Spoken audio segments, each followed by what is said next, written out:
Lucas capítulo 15. Nos estamos preparando para el 28.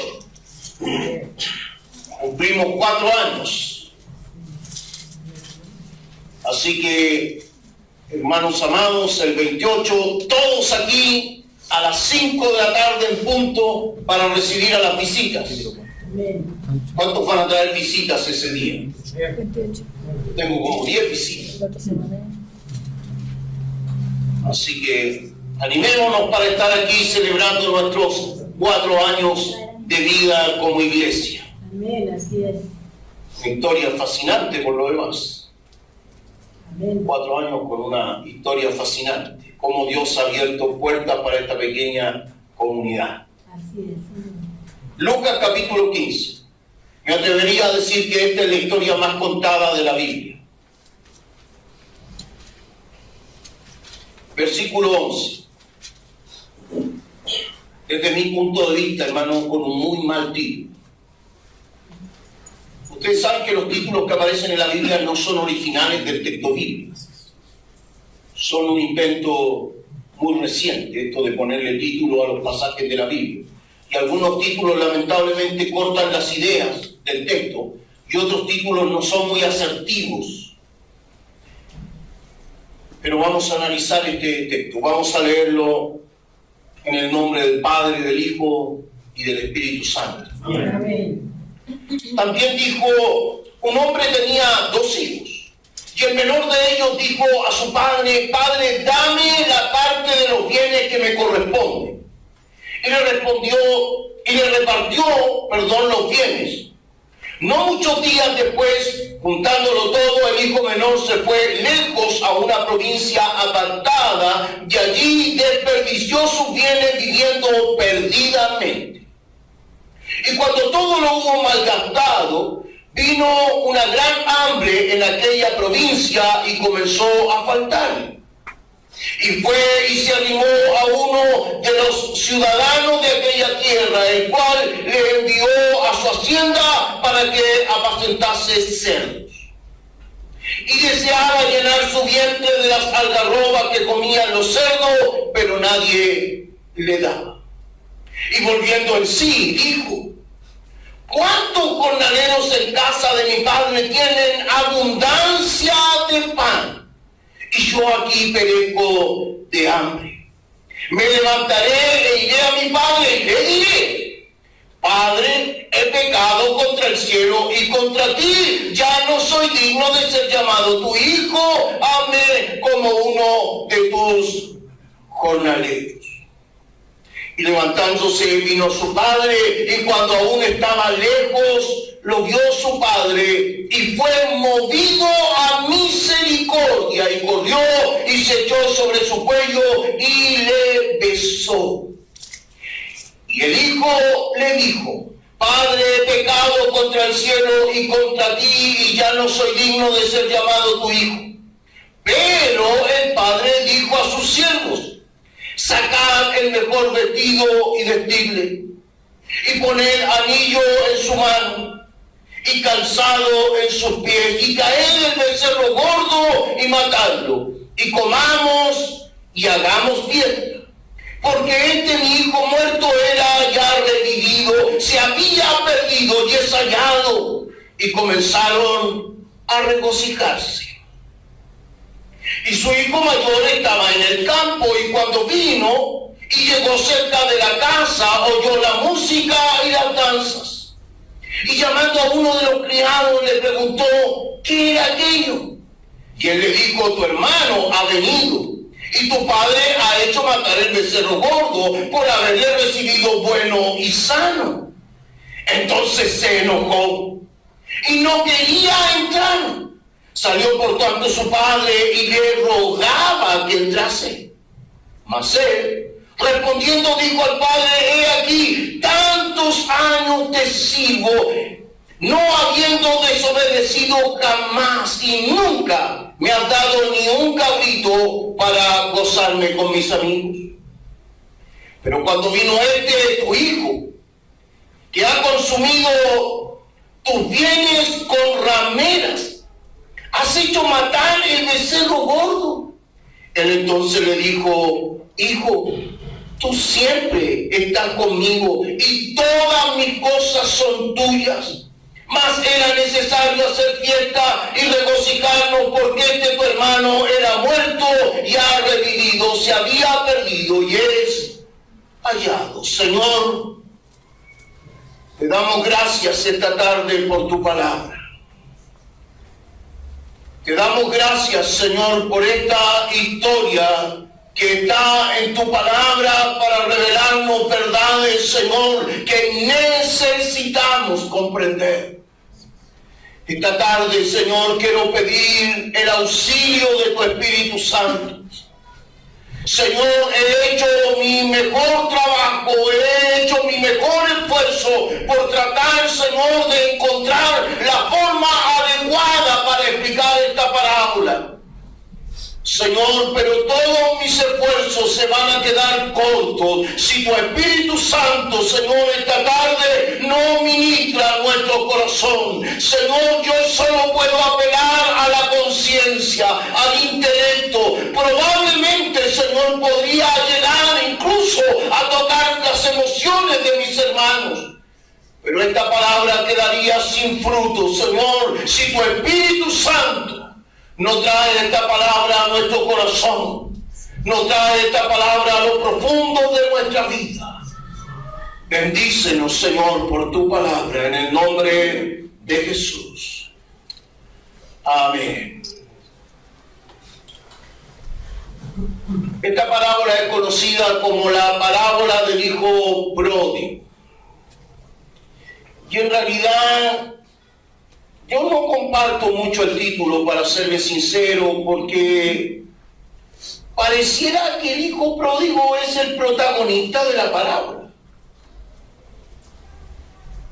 Y probablemente usted ha escuchado muchos sermones sobre esta parábola, y esos sermones están enfocados en este hijo que viene al padre y el padre lo perdona.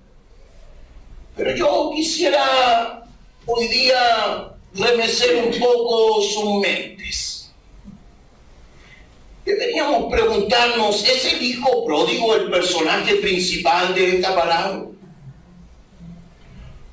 O también podría ser el padre, un padre que también es pródigo. Usted sabe que la palabra pródigo significa alguien que derrocha o que entrega de manera excesiva lo que tiene para el servicio o para el bien de otros. Eso significa pródigo: dar con libertad, dar con derroche, entregar con toda su fuerza, entregar todo lo que se tiene. Y entonces este padre también podría ser un padre pródigo, porque es un padre que entrega todo su amor hacia sus hijos. Pero a mí me llama la atención cuando escucho sermones sobre este pasaje, porque nadie habla del hijo mayor. Nadie habla de este otro muchachito que también está en la casa, que también recibe parte de la herencia, que se enoja porque su hermano ha vuelto a casa. Esto debe tener algún significado. La parábola no termina con el regreso del hijo pródigo, del que se gastó todo el dinero. La parábola termina con la historia de su hermano mayor. Y a lo mejor es este el protagonista de la parábola.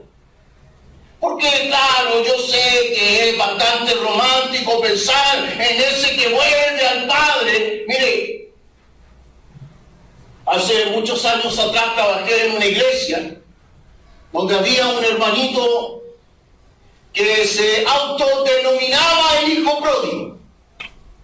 Porque él siempre, cada tanto tiempo, se iba de la iglesia y después volvía. Era muy curioso, casi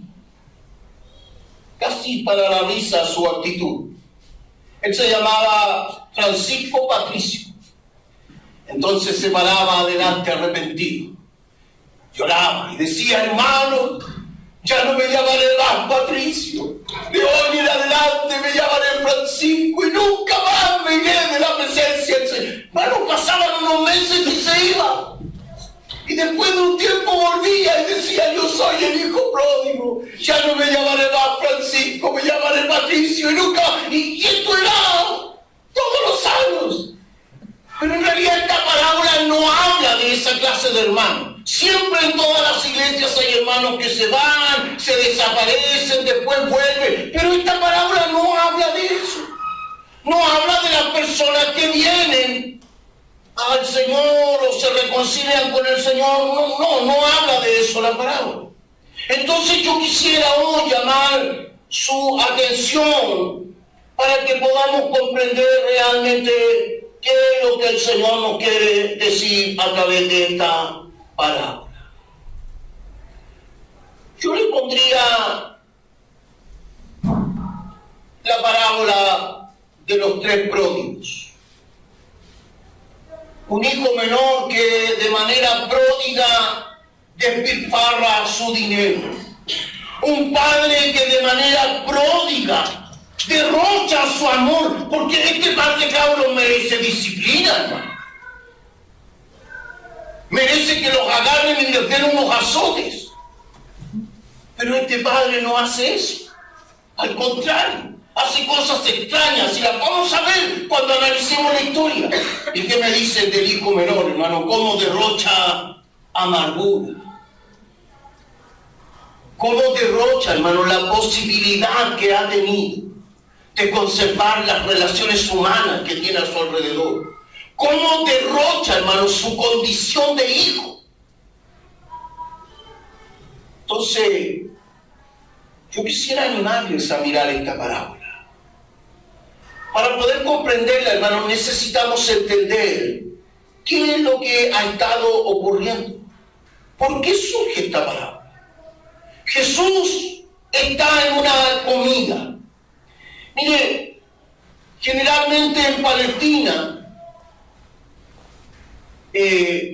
Galilea, son ciudades que están muy bajo el nivel del mar.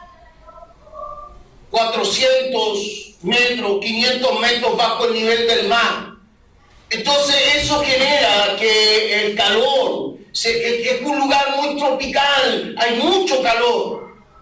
Entonces la gente sube a comer al techo de las casas. En el tiempo de Jesús la gente comía en la terraza que estaba en el techo de las casas. Todas las casas de los judíos en el tiempo de Jesús tenían una escala por fuera para subir al techo y ahí se celebraban los asaditos. Ahí Pedro hacía su asado, invitaba a Jesús, a Mateo, comían ahí en el techo. Y todo el mundo veía, hermanos, estas comidas. Uno pasaba por la calle y mira, están comiendo un asado. En eso estaban. Comiendo. El problema es que Jesús se está comiendo con publicanos, con cobradores de impuestos que eran considerados pecadores. No porque tuvieran un problema moral, no porque fueran necesariamente ladrones, probablemente no todos eran ladrones. Pero para los fariseos, para los escribas, para los líderes religiosos de Israel en el tiempo de Jesús, ser un empleado del Imperio Romano era ser traidor y por lo tanto era ser un pecador. Pero no solo eso, los enfermos eran considerados pecadores. En el tiempo de Jesús, una persona que tenía un defecto físico era considerado un pecador. Una persona que tenía una enfermedad como la lepra era considerado pecador. Una persona que no fuera judía, que fuera gentil, era considerado pecador. Es decir, para los fariseos, para los escribas, cualquier persona que no fuera como ellos era considerado pecador.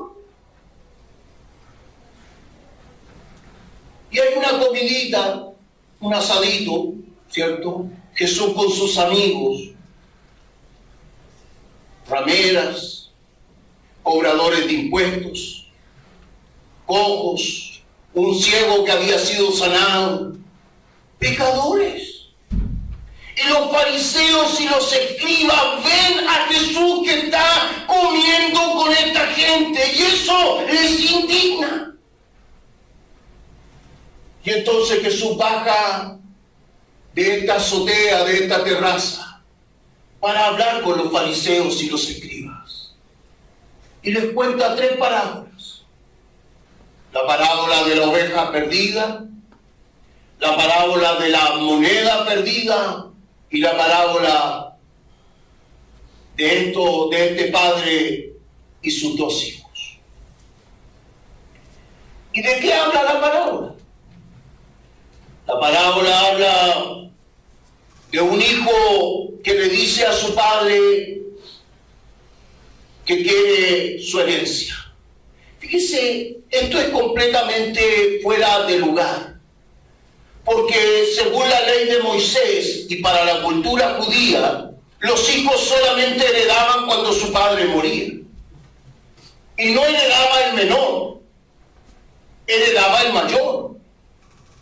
Y el mayor sostenía al resto de la familia. Este era un padre que solo tenía 2 hijos, pero el menor de ellos le dijo en su cara al padre: para mí estás muerto. Quiero mi parte ahora. Tú para mí ya no cuentas.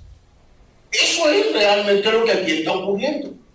Es un hijo que le está diciendo a su padre: a mí no me interesa la vida familiar, a mí no me interesa la casa, a mí no me interesa nada, yo quiero mi parte porque me voy, quiero mi herencia. Y dice el texto que el padre dividió. Oiga bien esto porque es un detalle importante para entender la parábola. Dividió la herencia, todo lo que tenía. Se trata de un padre rico, se trata de un hombre hacendado, se trata de un hombre que tiene bienes, que tiene empleados, criados, jornaleros. Se trata de un dignatario. Este hombre dividió entre sus 2 hijos la herencia por partes iguales. El hijo menor tomó su parte y se fue por el mundo a vivir la vida loca. Lo pasó bien, fue a la discoteca, ¿cierto? Recorrió, seguramente estuvo en la playa, lo pasó bien, se gastó todo lo que tenía. Y de pronto vino una crisis y este hijo no tenía nada que comer y entonces buscó trabajo y le dieron trabajo en un chiquero de cerdos, para que le diera de comer a los cerdos y los cuidara. Como judío eso era tremendamente indigno. Horrible. Los judíos no tienen relación con los cerdos por una cuestión higiénica establecida por la ley de Moisés. Tener que apacentar cerdos era horrible. Pero era más horrible sentir hambre y tener deseo, dice el texto, incluso de comer de las algarrobas que le daban a los cerdos. Es extraño el texto, porque las algarrobas no son tan despreciables, hermano.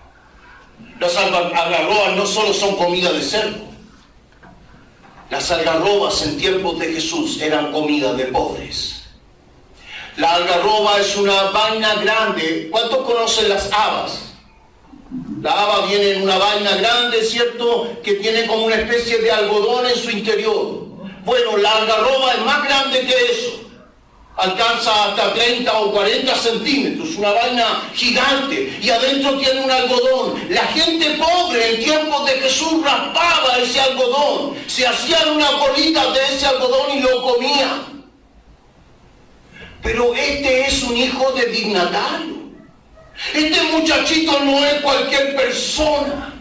Incluso llega a decir que a él le gustaría que alguien le diera de este algodoncito. En otras palabras, a él le gustaría que alguien lo invitara a sentarse a una mesa de manera digna y poder comer de manera tranquila. Su vida estaba llena de intranquilidad, llena de angustia, llena de necesidad. Se había gastado todo lo que tenía. Y entonces dice el relato que este hijo vuelve en sí. Tenga cuidado. El relato no dice que este hijo se arrepintió. El relato dice que este hijo volvió en sí, y en realidad en griego dice este personaje, este joven, lo que hizo fue pensar de sí mismo, o pensarse a sí mismo. Lo que este joven hace es reflexionar acerca de su condición. Y cuando mira su condición de miserable, apacentando cerdo, y se da cuenta que no lo merece, ¿qué es lo que dice? En casa de mi padre, hasta el último, ¿de qué cosa? De los sismos en griego, de los asalariados. Mire, no está pensando en esclavitud. Este hijo no está diciendo en la casa de mi padre hasta el último esclavo tiene. No. Él está diciendo en la casa de mi padre hasta el último asalariado, hasta el último empleado, hasta el grado más bajo de los empleados en la casa de mi padre tiene sueldo y tiene pan. Y dice incluso abundancia, derroche, literalmente en griego, derroche de pan, derroche de comida. Entonces, me levantaré e iré a mi padre y le diré. Esto es muy típico, hermano. Esto es muy propio de los seres humanos. ¿Se ha mandado usted un condoro alguna vez? ¿Le han prestado algo y lo ha hecho pedazo? Es terrible, ¿eh? Yo me la he mandado muchas veces, ni le cuento. Y es terrible porque uno lo primero que hace es inventar la historia, hermano. ¿Qué dijo? ¿Sí o no? Sí. No me miren como que yo soy el único pecador, hermano. Sí. De aquí se les ve el pecadillo. ¿Qué digo? No, mira lo que pasa. Y empezamos a inventarnos una historia. Una explicación. No, mira, sino que fíjate que yo lo tenía ahí el teléfono, sí, ni lo había tomado y no sé cómo se cayó a la taza del baño. Seguramente el teléfono caminó solo. ¿Ah? Y inventamos un cuento porque eso es lo que hace este jovencito. Y iré a la casa de mi padre y le diré, Padre, el pecado. Mire, hay un eufemismo ahí en el texto. Dice el pecado contra el cielo. Lo que pasa es que los judíos no nombran a Dios. Nunca nombran el nombre de Dios. Siempre usan un sinónimo para hablar de Dios. En realidad, originalmente el discurso del hijo es fuerte. Porque está dispuesto a decirle a su padre, he pecado contra Dios y contra ti. ¡Qué emocionante! ¿Ah? Y sigue el discurso. No, si para eso somos hábiles, hermano. Si no, pregúntele a Adán. ¿Ah? Adán, ¿dónde estás tú? La mujer que me diste, pues, Señor. ¿Ves? Si somos maestros para eso, hermano. Es el primer ministerio que tenemos. Inventar historias, hermano. Entonces este jovencito le dice, pecado contra el cielo y contra... No soy digno de ser llamado tu hijo. Mire cómo se dan vuelta las cosas. Este es el que le había dicho a su padre, para mí no vives más.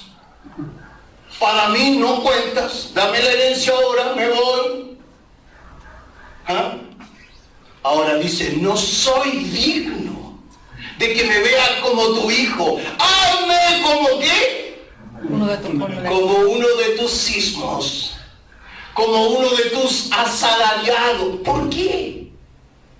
Mire, si uno piensa un momento, si realmente estaba arrepentido, debió haber llegado de guata, hermano, arrastrándose, y haberle dicho, Padre, haz conmigo lo que quieras, ¿o no? Sí. Si se había mandado un tremendo condoro, hermano. Hablemos de $500,000 nomás. ¿Para qué? ¿Ah? ¿Para qué más? $500,000 nomás. ¿Ah? Así nomás se lo derrochó, se lo gastó y ahora quiere un puentecito, cualquier peguita por ahí, Señor, con una luquita. A veces nos pasa, hermano. Nos mandamos tremendos condoros, pero siempre estamos ahí a la expectativa de si cae algo. Padre, hazme como uno de tus asalariados. ¿Por qué razón? Porque Levítico, la ley de Moisés, decía que una persona que defraudaba económicamente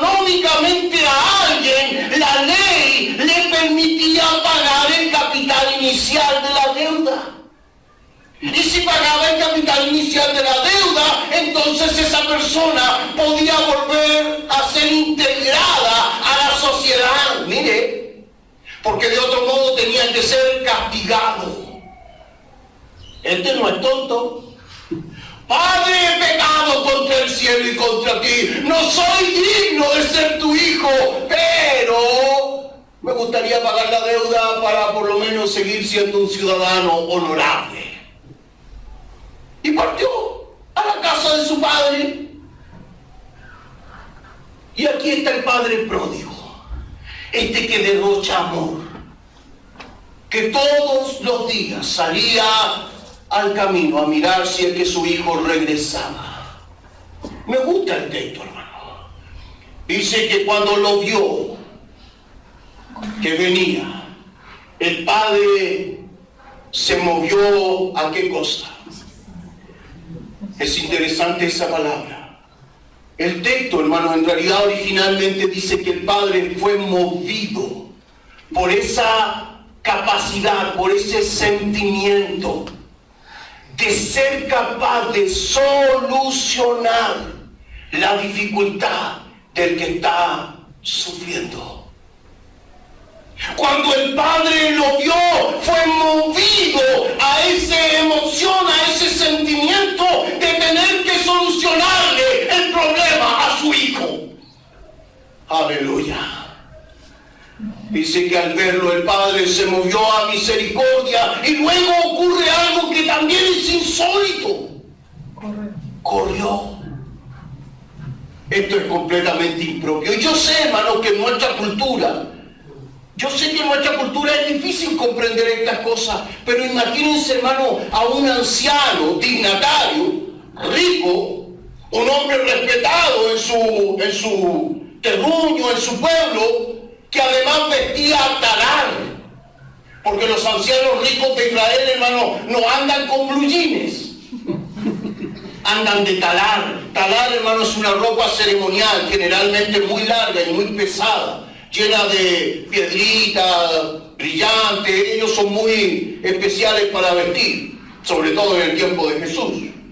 Este hombre vestía de talar. Con ropa talar no se puede correr. Pero a él no le importó. No le importó su dignidad social. Corrió al encuentro de su hijo. ¿Y qué hizo? Lo abrazó y lo besó profusamente. El texto, hermano, dice que lo besó repetidamente, profusamente, apasionadamente. Es decir, es como, yo no sé si alguna vez a alguien aquí en esta sala se le perdió algún hijo alguna vez. A mí se me perdió una vez Felipe. Cuando lo encontré, hermano, yo la verdad es que tenía esa mezcla entre retarlo, porque eso es lo que pasa como padre, porque uno da ganas de decirle, ¿cómo me hiciste esto? ¿Cómo me hiciste sufrir así? Pero en realidad uno no los reta, los toma, hermano, y los abraza y los besa. Los besa porque siente que es como parte de la vida que se le había perdido. Dice que este padre lo abrazó y lo besó repetidamente, como si su hijo hubiera estado muerto, como si hubiera resucitado. Para él era motivo de alegría que su hijo hubiera vuelto. Pero no solo eso. Dice que lo tomó, lo metió en la casa. Le puso vestido, ¿no? Imagínense cómo venía este. Yo creo que hasta su chanchito debajo del brazo traía, hermano. Pasado a chancho. Hace unos años atrás escuché a un misionero predicar este sermón y él dijo, hermano, venía pasado a axila. Imagínenselo. Había estado apacentando cerdo, no tenía ni para comer. ¿Usted cree que le daban ducha con agua caliente? ¿Jabón de Sansí? ¡Nada! Pero su padre lo abrazó y lo besó. Y lo metió en la casa y seguramente lo manguereó. Y le puso vestido nuevo. Anillo. ¿Por qué el detalle, hermano? ¿Por qué anillo? Porque los dignatarios y los hijos de los dignatarios en Israel usan un anillo que tiene las iniciales de su nombre, porque esos son como los timbres de notario. Cada vez que hacen un contrato, hermano, de vender una oveja, una vaca, ellos ponen su anillo de sellar en el contrato. Y los hijos de un dignatario también usan el mismo anillo. ¿Qué hizo el padre con este hijo? Lo dignificó. Era un perdido, era un fracasado, había gastado los bienes, venía con un discurso barato, hermano. Con un discurso que ni siquiera era verdadero arrepentimiento. Era un cinismo, lo que él quería era salir de su problema, pero al padre no le importó el discurso. Antes de que este hijo hablara, lo metió en la casa, lo bañó, le puso vestido, anillo que lo dignificara, calzado en sus pies. ¿Para qué? Para que la población no lo castigara. Porque si un vecino llegaba a darse cuenta que éste había derrochado y estafado a su padre, de acuerdo a la ley debía ser castigado y marginado de la sociedad, echado fuera de la ciudad donde vivía, avergonzado por su pecado. Pero el padre lo dignificó. El padre en un par de minutos hizo otra vez que este hijo luciera como un vencedor, como un victorioso. Tuve una experiencia hace muchos años atrás. Viví un tiempo en Estados Unidos y cuando decidí volver, viví una experiencia que me pareció curiosa. Mi jefe era un colombiano, americano, llevaba más de 50 años en Estados Unidos. Cuando le dije que iba a volver, me dijo, me imagino que te vas a comprar un traje blanco, un buen sombrero. Yo lo quedé mirando y dije, ¿para qué? Me dijo, oye, todos los latinos cuando volvemos a nuestra tierra tenemos que volver, que se note que estuvimos en Estados Unidos. Típico, hermano, de ellos. Eso es lo que hizo este padre. Lo vistió de tal forma a su hijo para que los vecinos nunca se dieran cuenta que era un fracasado. Pero el relato no termina allí. Yo sé que es fantástico y precioso el relato, pero la parábola no termina allí. Dice que el otro hermano que estaba trabajando en el campo volvió a su casa al atardecer y escuchó música. Escuchó bulla, música, se dio cuenta que algo estaba pasando y ¿qué hizo? Se acercó a un criado, se acercó a un esclavo de la casa y le preguntó qué era lo que pasaba. Y el esclavo le dijo, lo que pasa es que tu hermano, el que se había perdido, ha regresado. Y tu padre ha hecho matar el becerro gordo y organizó una fiesta porque apareció tu hermano. Era un poco carbonero este empleado, ¿eh? Le metía un poco de carbón. Los gringos tienen un dicho: comadreja huele a comadreja. Nosotros decimos aquí en Chile, cada oveja con su pareja. Miren qué extraño el comportamiento de este hijo. ¿Por qué no entró a la casa y le preguntó al padre qué es lo que pasaba? Si él era parte de la familia, ¿por qué le tenía que preguntar a un empleado? ¿Qué es lo que pasa en mi casa? Si usted quiere saber lo que pasa en su casa, entra a su casa, no le pregunta al vecino. Este le preguntó a un esclavo, es que él tenía mente de esclavo, hermano.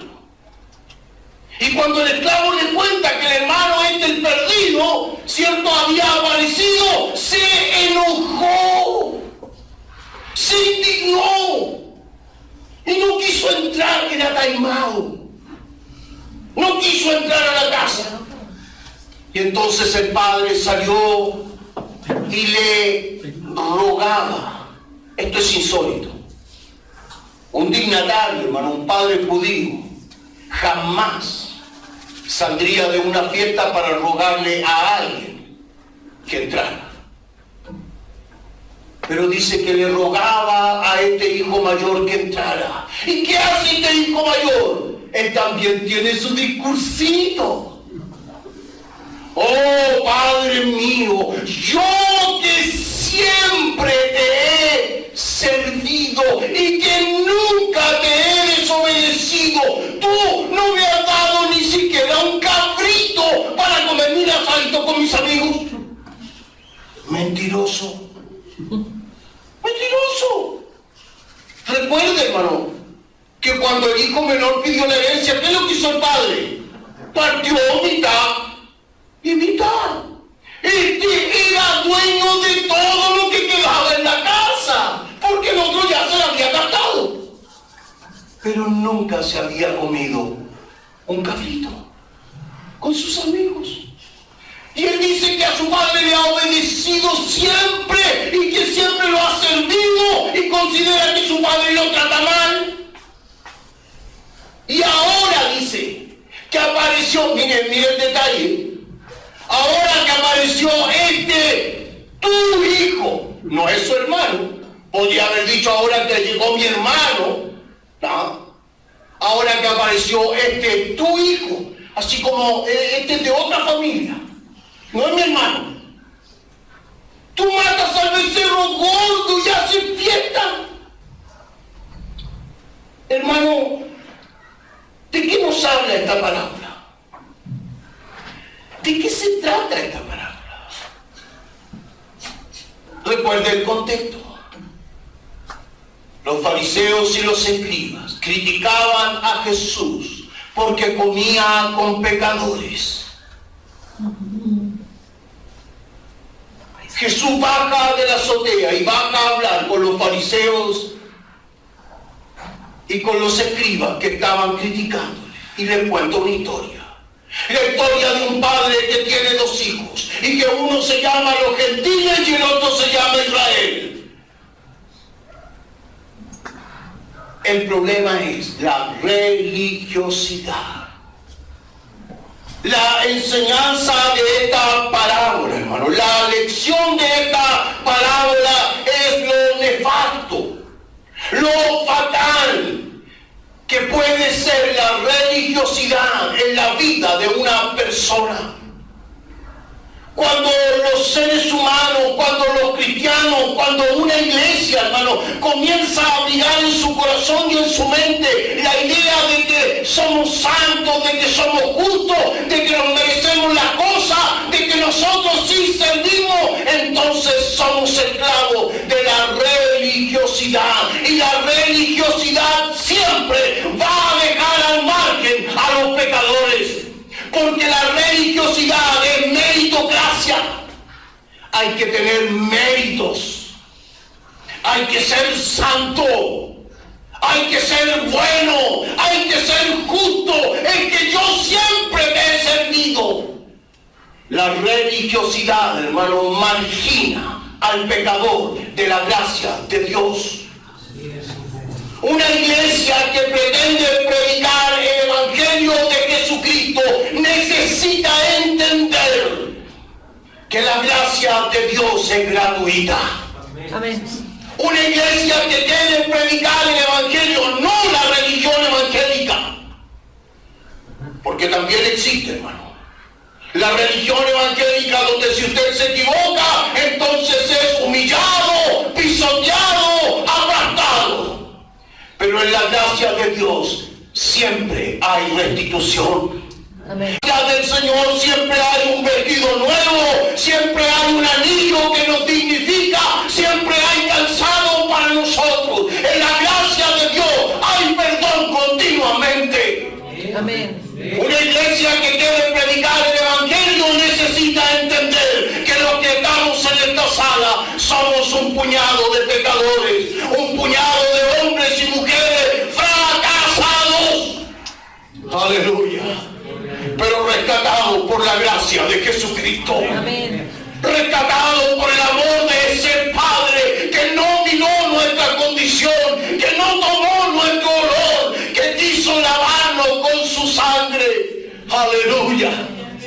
Que quiso ponernos en un lugar de dignidad solo por gracia. Amado hermano en el Señor, la gracia de Cristo no deja afuera a nadie. La gracia de Cristo es esa capaz de recibir al cojo, al manco, al ciego. En la gracia de Cristo hay refugio para todos. Tenemos dos opciones, hermano.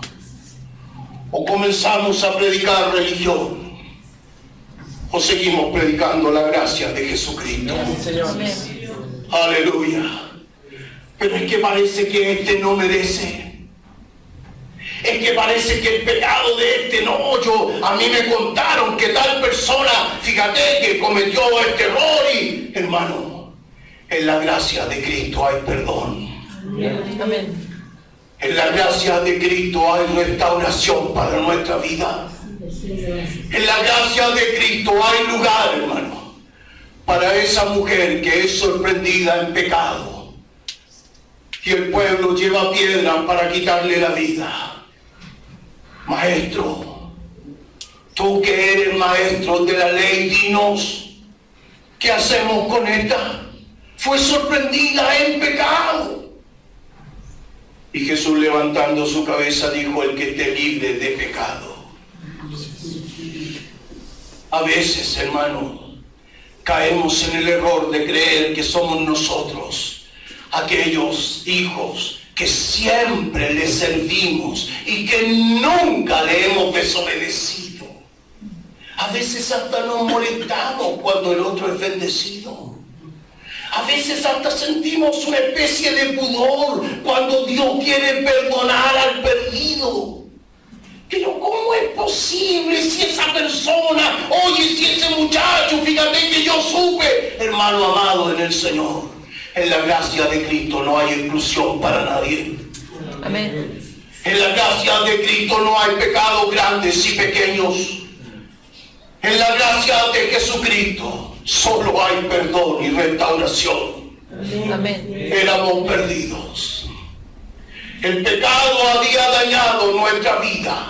Yo quisiera preguntar esta tarde, ¿hay alguien en esta sala que pueda decir si el pecado no hizo daño en su vida?